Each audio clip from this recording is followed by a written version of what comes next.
is Keen On, the daily now.tv chat show with some of the world's leading thinkers and writers. Hello, everybody. It is Wednesday, September the 20th, 2023. A little more than a year ago, actually, just a little under a year ago, I had a woman called Laura Kaplan on the show. She contributed to a book called The Story of Jane, the legendary underground feminist abortion service. And Jane was appropriately legendary, I thought, quite a remarkable woman. And the book is about, in part, her involvement with this movement. It came out originally in June 1997, The Story of Jane. And then it got re-released, and that's why she was on the show. In 2022, last October. It's a factual book. It's a narrative about how she founded and ran a legendary Chicago reproductive rights organization. That's the nonfiction. And today we're talking about a fictional version of this by my guest, Kerri Maher. She's a very successful novelist. Many of you be familiar with her book, the Paris Bookseller, which was a New York Times best-selling book.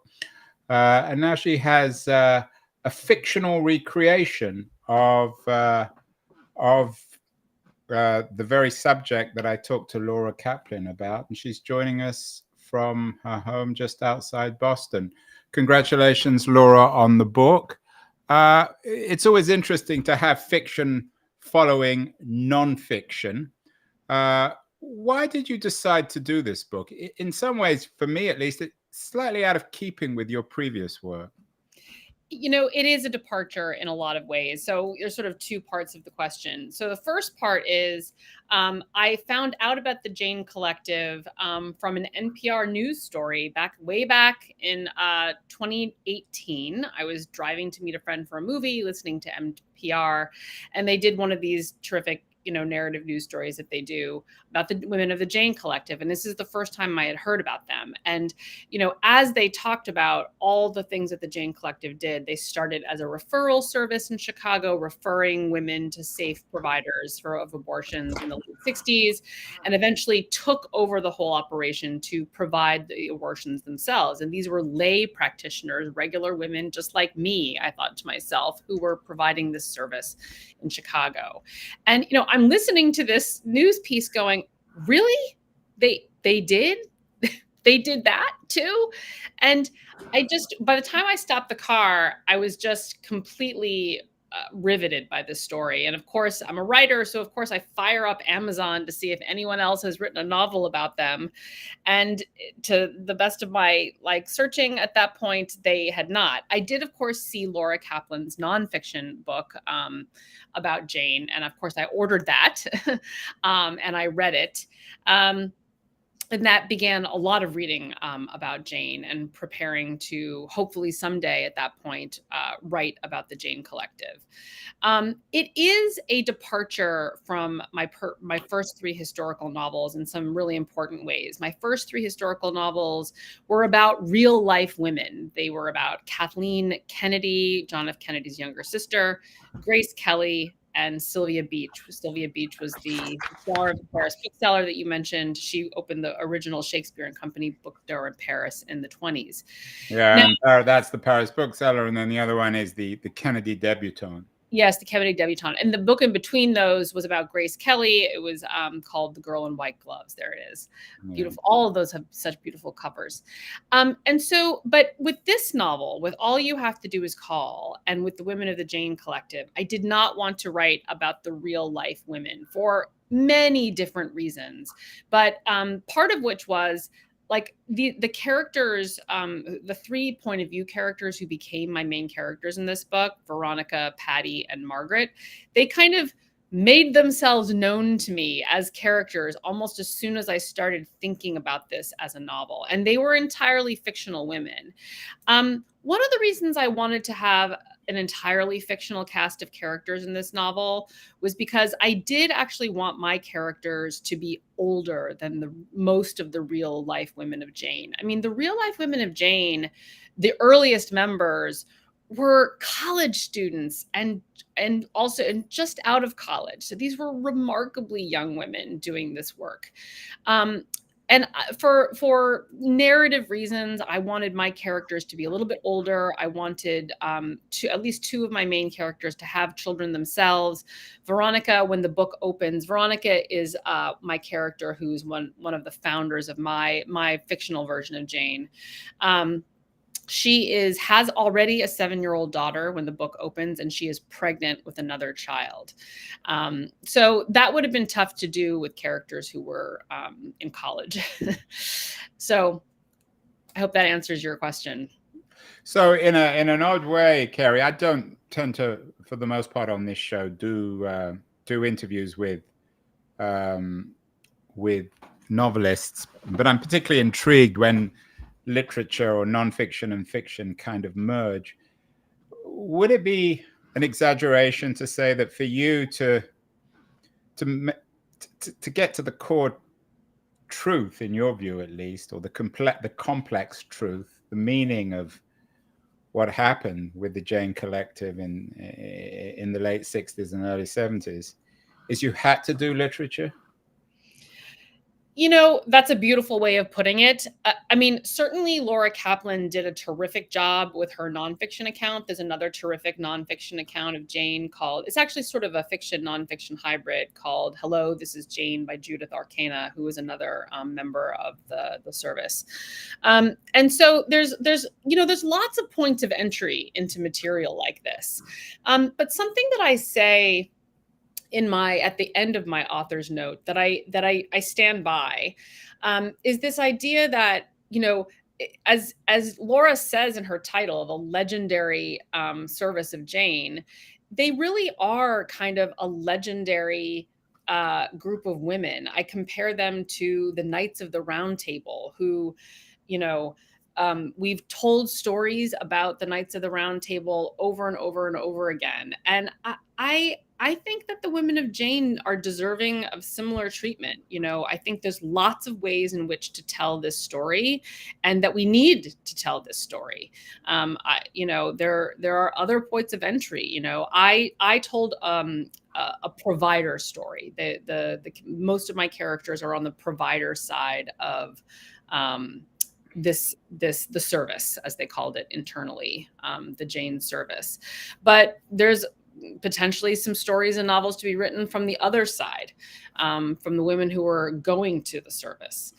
There's just so many important stories that need to be told about reproductive justice. So this was a service, as you say, you tell it from the provider side, from about a real life fact, an event, the Jane Collective, between 1969 and 1973. Not everyone, Kerri, will be familiar with the background to the Jane Collective. Tell us a little bit about why it came into being, what was happening in the late 60s in the United States and in Chicago in particular. Well, this was like an amazing moment for protest of a variety of kinds. You have Vietnam War protests, you still have civil rights protests going on all over the country. And the women's movement really that we think of from the early 70s really grew out of those late 60s movements. And in fact, I read a number of accounts of the feminist movement of this time. And one of the things that was talked about repeatedly is that the women's consciousness raising groups, which were, coffee klatches of women talking about their experience of being a woman in the world, and in more and less formal scenarios. But they talked about how they would try to go to meetings of SNCC and other civil rights groups, and they would be basically talked over by the men in the groups. And so they saw a need for a woman's movement to bring forward the cause of women in society. And, this culminates in some ways in the founding of NOW in 1966, the National Organization for Women, which was founded by Betty Friedan and Pauli Murray.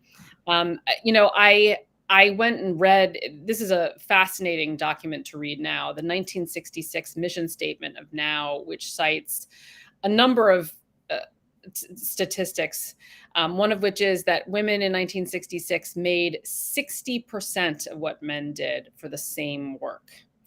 And now we're at 82%. So progress, but still a long way to go. In 1970, there was the famous Women's March on Washington. It was a strike for equality, and you get all kinds of fantastic signs that, that if you Google images from this march, don't iron while the strike is hot. It's one of my favorites. So there's a lot of optimism in this moment for women, and hope that things will change. In the people's marriages, at the local level, but also at the national level, because we have on the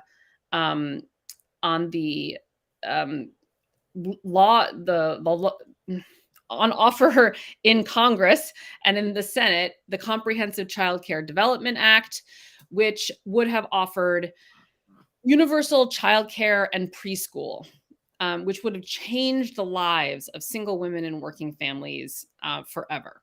It passed the House and the Senate and was vetoed by Richard Nixon in 1971. And so, and we also have the Equal Rights Amendment, which was drafted in 1923, but came up for ratification in the early 70s, and also passed the House and the Senate, went to the states for ratification. There was a lot of excitement around ratifying that amendment, which would have provided equal rights to people of all genders.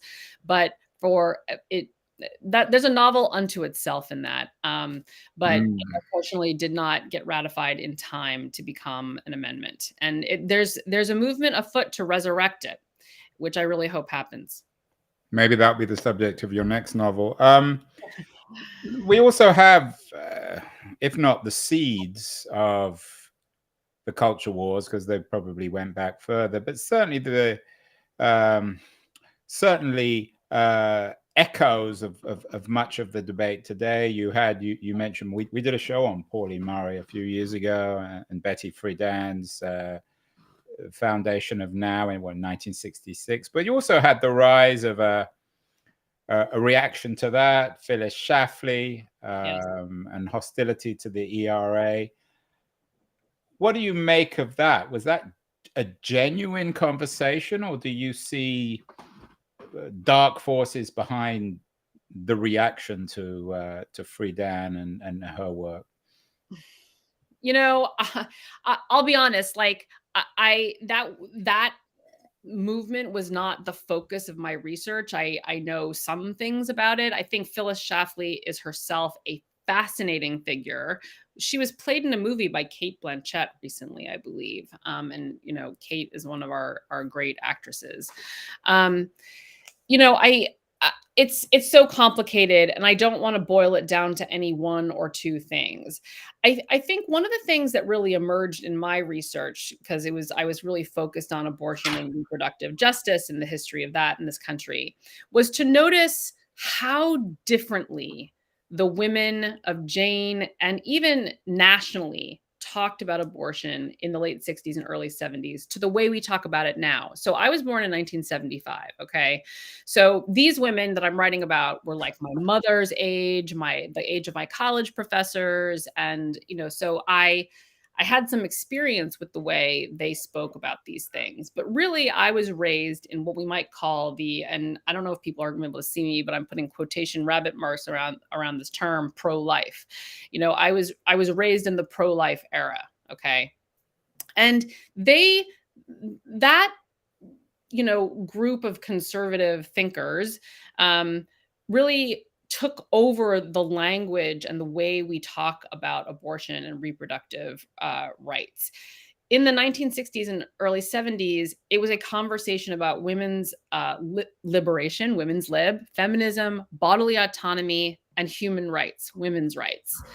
And it became a conversation about whether or not you were pro-choice or pro-life, this kind of false binary.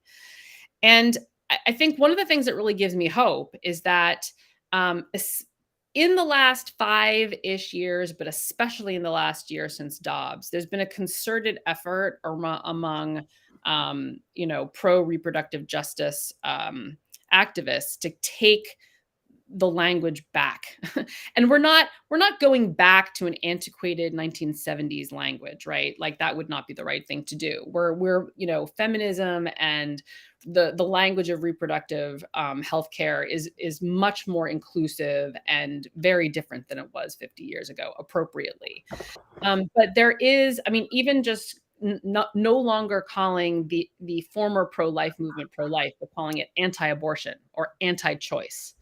I think those are important changes that the movement is making now to kind of reclaim the language around it. We are talking with Kerri Maher, who is the author of a brand new novel. It's out this week. All you have to do is call.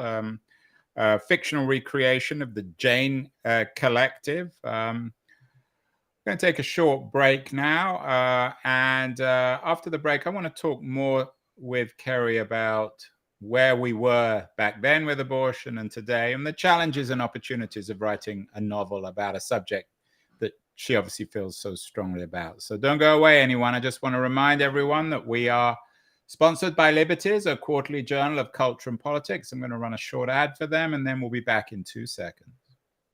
Beyond the news, the noise, there is nuance, insight. Liberties is not just a journal of ideas. It's a meteor of intelligent substance. It's the place to be for engaged citizens. Politics, opinion, substance. Liberties is a triumph for freedom of thought. A quarterly of urgency, of cultural exploration, of intellectual delight, of immaculate prose. It's invaluable.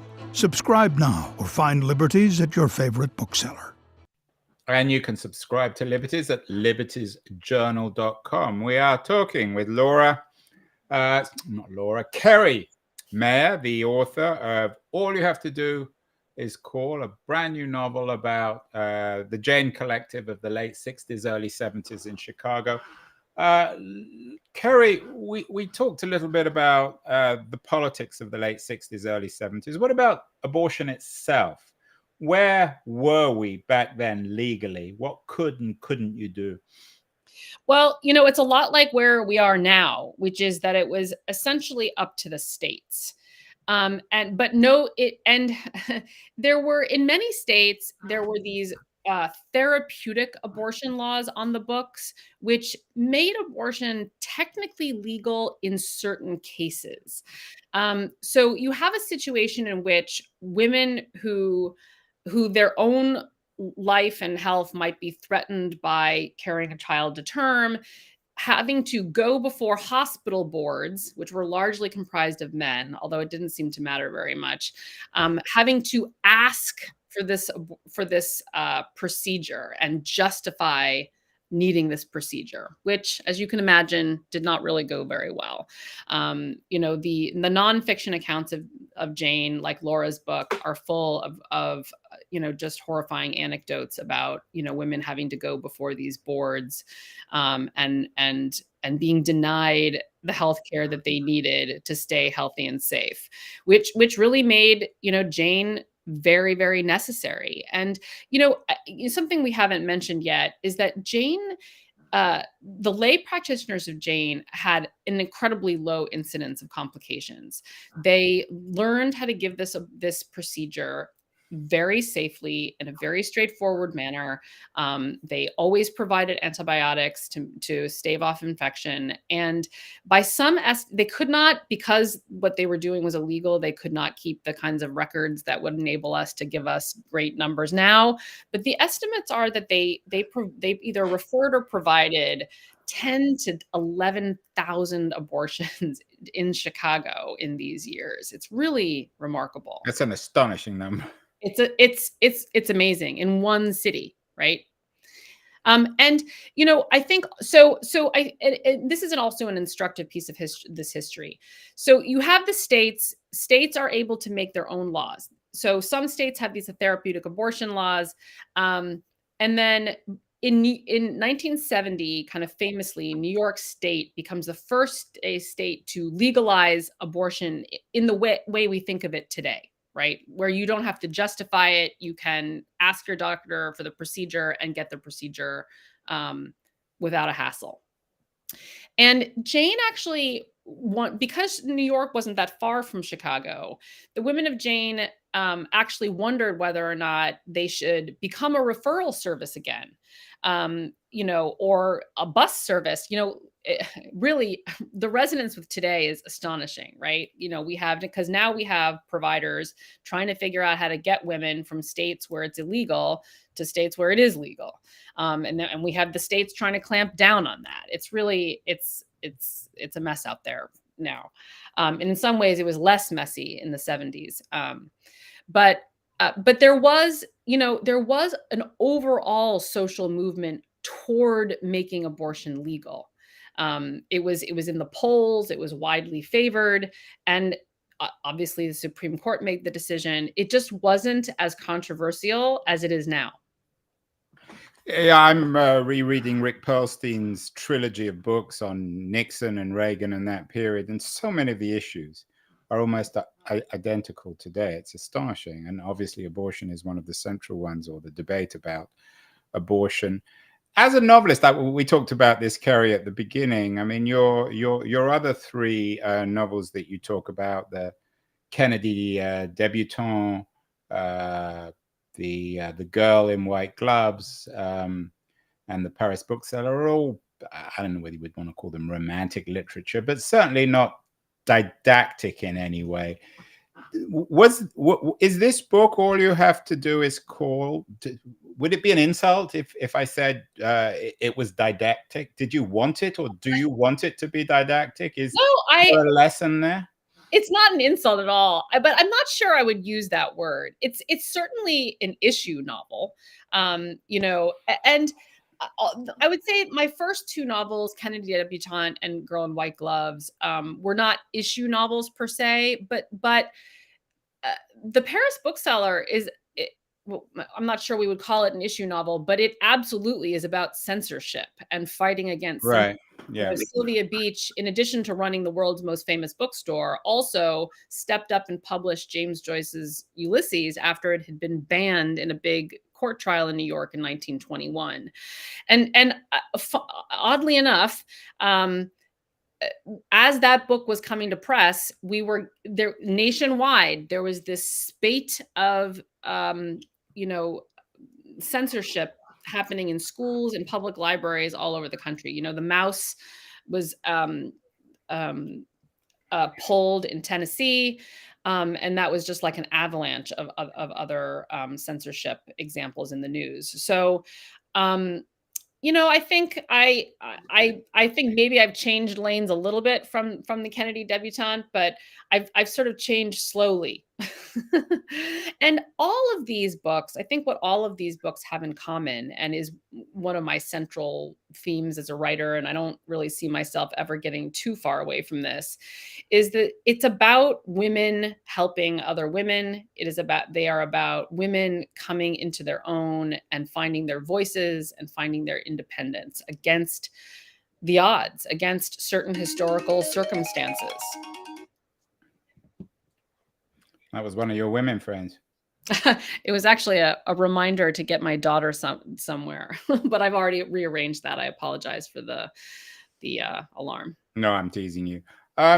So leaving aside the didactic, or the potentially didactic quality of the novel, were you also tempted to do something, if not science fictional, something where there was a little bit of time traveling? Or do you think a straight historical novel is pretty much, in its own way, given our preoccupation with abortion in 2023, that's implicit in the work?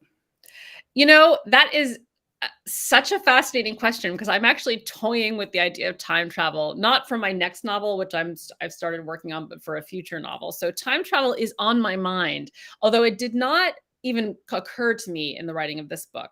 I think it's important to remind readers that although this book is coming out into this particular climate in 2023, That was not the climate I started it in. So I think that, the temptation that you're sensing, maybe or that you're wondering about to write speculative fiction or time travel fiction, just wouldn't have even occurred to me back in 2020 when I started writing this book, or in 2018 when I got the idea for the book and the characters said, hello, I want to be, I want to audition for the role of Veronica, please.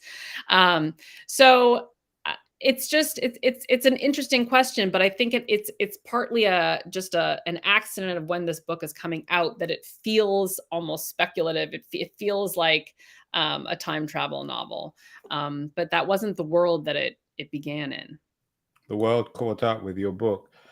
There's a tradition, of course, of social realism, particularly the one that came out of the Russian Revolution or even in the 19th century. Are there novelists or forms of social realism, social realist literature, books or writers that you modeled this on, that you aspired to become?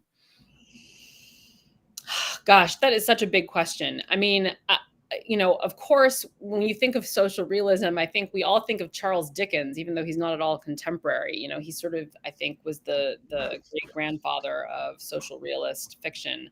And I have a real love-hate relationship with Dickens. I was assigned Great Expectations like at least 3 times in high school and college. So I read it many times. Bleak House. I read Bleak House and the other more usual suspects, Oliver Twist and Tale of Two Cities. So I think those kinds of books, classics are always, I like to say, wallpaper in my mind as I'm writing my own books. They're all as part of my DNA. I can't separate myself from it. One of the books that I did, I might call it a contemporary novel that was almost like a mentor text to this novel, was Big Little Lies by Leanne Moriarty, which is, it's absolutely a massive commercial success. It goes down easy. It's a great novel, but it is about domestic violence. I mean, it is an issue novel. As much as it is a tapestry of female friendship and a moment in our history, but it's about what happens when we let secrets and violence go unreported. So Kerri, again, you don't need me to tell you this. Abortion is obviously an enormously divisive issue, probably the most divisive issue in America today. Could you imagine people who you don't agree with reading this book and actually coming out of it and scratching their head and thinking, well, maybe I need to rethink my own position? And also perhaps people in your camp who might come out and think, maybe it's not quite as simple as I first thought? That is, both of those scenarios are, I think, would be my best case scenario. I absolutely hope that people on both sides of this issue can read the book and see something of themselves in this, and come away with the idea that the issue is more complicated than maybe they first realized. It was certainly, I mean, I have been pro-choice and, in favor of reproductive rights for my entire adult life. But I absolutely learned some things in the research of this novel that I hope to convey in the novel, that I hope readers will be able to walk away with a different way of looking at it. I also hope, I think this is important to say, because this is a provider novel, I really hope that today's providers feel seen by this book. We haven't talked about this because it's not obvious, but I was writing the early drafts of this book in the depths of the pandemic, where we were seeing doctors and nurses and other care providers on the front lines risking their own, lives and, situations to provide care.